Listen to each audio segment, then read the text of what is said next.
आप देख रहे हैं राजस्थान 10 बजे और आपके साथ में विजेंद्र सोलंकी। संभागवार बड़ी खबरों का सिलसिला शुरू करते हैं और सबसे पहले बात करते हैं जोधपुर संभाग की। यहां की बड़ी खबर बता रहे हमारे सहयोगी शिव प्रकाश पुरोहित।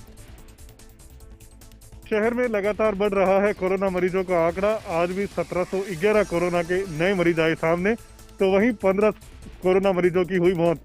केंद्रीय मंत्री गजेंद्र सिंह शेखावत ने आज एम्स अस्पताल सहित मेडिकल कॉलेज संबद्ध अस्पतालों का किया दौरा। चिकित्सा अधिकारियों को व्यवस्थाओं को चाक चौबंद करने के दिए निर्देश। जोधपुर शहर में लगातार कोरोना मरीजों का आंकड़ा बढ़ रहा है और आज जारी की गई सूची में 1711 कोरोना के नए मरीज सामने आए हैं। वहीं 15 कोरोना मरीजों की मौत हुई है।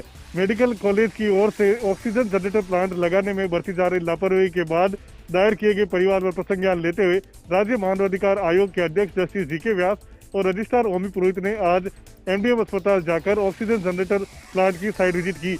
उन्होंने मेडिकल कॉलेज के प्रिंसिपल को निर्देश दिए कि जल्द से जल्द ऑक्सीजन जनरेटर प्लांट का कार्य पूरा किया जाए ताकि ऑक्सीजन की समस्या से निजात पाई जा सके। वहीं केंद्रीय मंत्री गजेंद्र सिंह शेखावत ने एम्स अस्पताल, मथुरा दास माथुर अस्पताल और महात्मा गांधी अस्पताल का दौरा किया। इस दौरान उन्होंने कोविड वार्ड में भर्ती मरीजों और उनके परिजनों से बात की। केंद्रीय मंत्री गजेंद्र सिंह शेखावत ने चिकित्सा अधिकारियों को निर्देश दिए कि मरीजों को ऑक्सीजन व जीवन रक्षक दवाइयों की कोई कमी नहीं हो, इसके लिए व्यापक तौर पर प्लान तैयार किया जाए। साथ ही उन्होंने अधिकारियों को विश्वास दिया कि केंद्र सरकार की स्तर से जो भी सहायता की जरूरत होगी वे हर संभव सहायता करवाने का प्रयास करेंगे। इस दौरान केंद्रीय मंत्री गजेंद्र सिंह शेखावत ने मेडिकल कॉलेज प्रिंसिपल व जिला प्रशासन के अधिकारियों से भी वार्ता की और आगामी परिस्थितियों को लेकर निर्देश दिए कि जल्द से जल्द नए ऑक्सीजन बेड और वेंटिलेटर बेड तैयार किया जाए ताकि किसी भी परिस्थिति से बेहतर तरीके से निपटा जा सके। बीकानेर संभाग की बड़ी खबर बता रहे हमारे सहयोगी लक्ष्मण राघव। बीकानेर के लिए आज का दिन रहा राहत भरा। आज तुलनात्मक रूप से कम कोरोना पॉजिटिव हुए रिपोर्ट, 439 कोरोना पॉजिटिव हुई रिपोर्ट। हालांकि आज भी हुई मौतें। तो दूसरी तरफ कलेक्टर नमित मेहता भी एक्टिव मोड में आए नजर। जयपुर बाईपास पर बनेगा क्वारंटाइन सेंटर जिसमें बड़ी संख्या में बेड्स की व्यवस्था होगी। तो इधर एसपी प्रीति चंद्रा ने फर्स्ट इंडिया न्यूज़ से खास बातचीत में बीकानेर की जनता से अपील करते हुए कहा कि ये जो सख्ती बरती जा रही है उसके पीछे उद्देश्य यही है कि आम जन की जिंदगियों को बचाया जा सके। उन्होंने अपील की कि बिना वजह घर से बाहर ना निकलें, इस बात को समझें कि सरकार, प्रशासन और पुलिस जो भी कर रही है वो जनता के स्वास्थ्य के लिए कर रही है। इस बीच जिला पुलिस अधीक्षक प्रीति चंद्रा ने आज एक और पहल करते हुए एक हेल्पलाइन नंबर भी जारी किया जिसका उद्देश्य होगा यदि कहीं कोई किसी को दिक्कत होती है, कोई दुर्व्यवहार होता है तो उसको लेकर आमजन उस नंबर पर शिकायत दर्ज करवा सकता है। तो कुल मिलाकर कहा जा सकता है कि बीकानेर में कोरोना कंट्रोल के लिए प्रशासन, पुलिस, डॉक्टर्स तमाम लोग मेहनत कर रहे हैं। आज जो आंकड़े हैं कम आए हैं, लेकिन अभी भी ज़रूरत इस बात की है कि हम सब लोग सावधानी बरतें और सरकार की जो एडवाइजरी जारी हुई है उसकी पूर्णतया पालना करें। कोटा संभाग की बड़ी खबर बता रहे हमारे सहयोगी गुल मोहम्मद।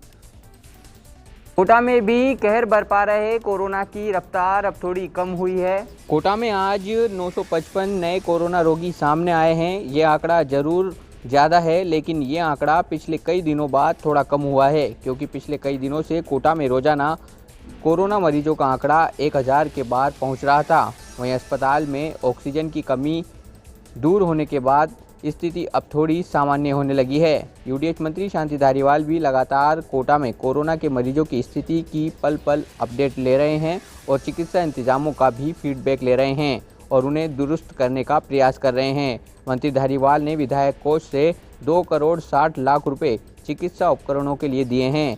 मरीजों को लाने ले जाने के लिए एम्बुलेंसों की कमी को देखते हुए 110 करोड़ की लागत से आधुनिक सुविधाओं से युक्त 8 लग्जरी एम्बुलेंस खरीदने के निर्देश दिए। वहीं अस्पतालों में लगातार ऑक्सीजन की डिमांड को देखते हुए 1.5 करोड़ रुपए की कीमत की 200 ऑक्सीजन कंसंट्रेटर खरीदने की अभिशंसा की है। इनमें से 50 ऑक्सीजन कंसंट्रेटर तो मेडिकल कॉलेज अस्पताल को मिल भी गए हैं। ये ऑक्सीजन कंसंट्रेटर बगैर ऑक्सीजन सिलेंडर के ही इंडिपेंडेंट रूप से प्रति मिनट 10 लीटर ऑक्सीजन का उत्पादन करता है। कोरोना के कहर के बीच मिलने वाले इन उपकरणों से अस्पताल में भर्ती कोरोना मरीजों को थोड़ी राहत जरूर मिलेगी। अजमेर संभाग की बड़ी खबर बता रहे हमारे सहयोगी कौशल जैन। अजमेर संभाग में नहीं थम रहा कोरोना का कहर। आज भी संभाग में 1600 से ज्यादा नए संक्रमित मरीजों की हुई पहचान। तो वहीं संक्रमण रोकने के लिए देखी गई आश्चर्यजनक घोर लापरवाही। अजमेर संभाग में सोमवार को भी कोरोना संक्रमित मरीजों की संख्या का आंकड़ा 1500 को पार कर रहा। अजमेर जिले में 640, भीलवाड़ा में 700 तो वहीं नागौर और टोंक में यह आंकड़ा 300 को पार कर गया। एक और कोरोना संक्रमण को लेकर जाहिर की जा रही चिंता, तो वहीं अजमेर में देखी गई घोर लापरवाही। महाराष्ट्र के मुंबई से रेलगाड़ी में सवार होकर आए रेल यात्रियों की नहीं हुई किसी तरह की जांच। रेल यात्रियों ने खुद बताया कि न तो उन्हें रेलगाड़ी में किसी ने कोरोना जांच को लेकर पूछताछ की और न ही रेलवे स्टेशन पर उनसे जांच का सर्टिफिकेट मांगा गया। इससे बड़ा ताज्जुब तो इस बात का रहा कि मुंबई से बड़ी संख्या में अजमेर आए रेल यात्री बेखौफ बिना जांच के ग्रामीण इलाकों के लिए रवाना हो गए।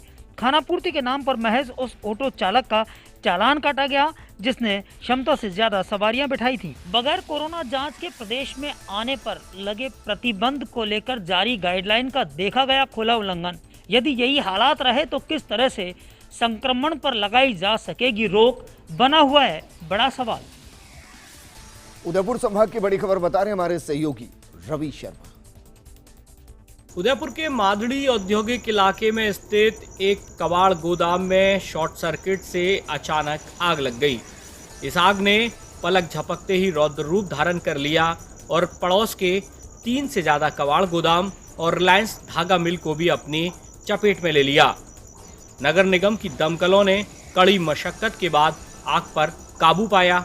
हालांकि अच्छी बात यह रही कि इस पूरे घटनाक्रम में कोई जनहानि नहीं हुई, लेकिन लाखों रुपयों का माल जलकर खाक हो गया।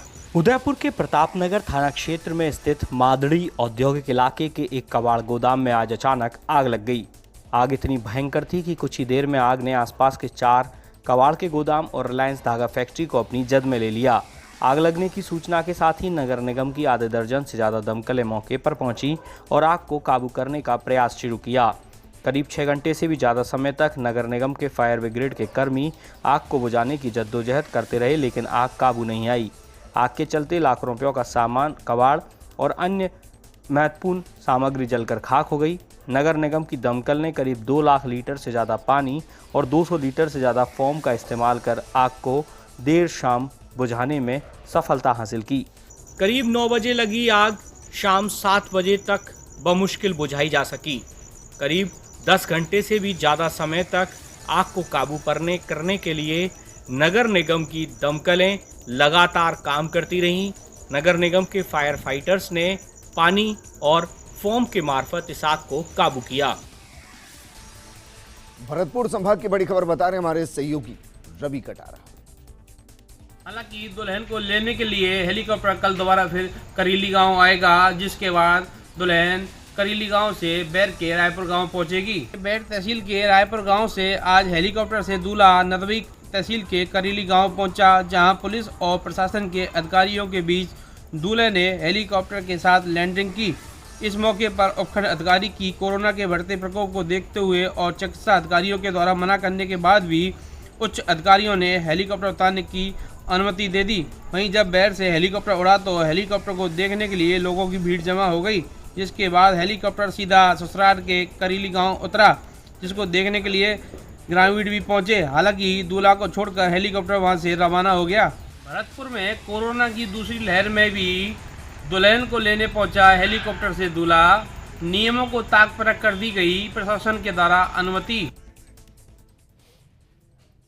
और अब बात करते हैं जयपुर के सबसे बड़े कोविड केयर सेंटर की, जो बीलवा में राधा स्वामी सत्संग व्यास संस्थान परिसर में बनाया गया। इस कोविड केयर सेंटर में पहले चरण में 768 बेड्स की व्यवस्था की गई। इनमें 384 बेड महिलाओं के लिए रिजर्व रहेंगे और जरूरत के मुताबिक बेड्स की संख्या बढ़ाई जाएगी। जेडी आयुक्त गौरव गोयल के मुताबिक 75 ऑक्सीजन कंस्ट्रक्टर जल्द सेंटर पहुंचेंगे। इसके बाद मंगलवार को इनकी 2 बार टेस्टिंग की जाएगी और फिर कोविड सेंटर में एडमिशन किए जा सकेंगे। कोविड केयर सेंटर के लिए हेल्प डेस्क भी शुरू की गई है।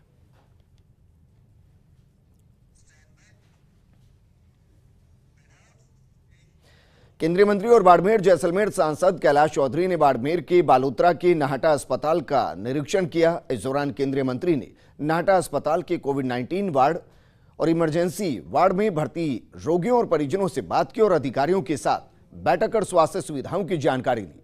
साथ ही रोगियों को मिलने वाली सुविधाओं को और बेहतर करने के निर्देश भी दिए। इधर केंद्रीय मंत्री ने कमलेश प्रजापति एनकाउंटर की निष्पक्ष जांच की भी मांग की है।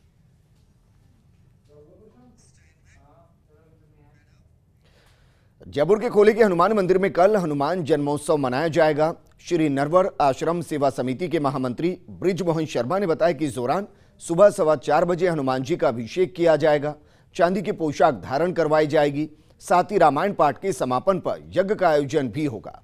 हालांकि कोरोना की वजह से भक्तों को मंदिर में प्रवेश नहीं मिलेगा। भक्त मंदिर की वेबसाइट पर ऑनलाइन दर्शन कर सकेंगे।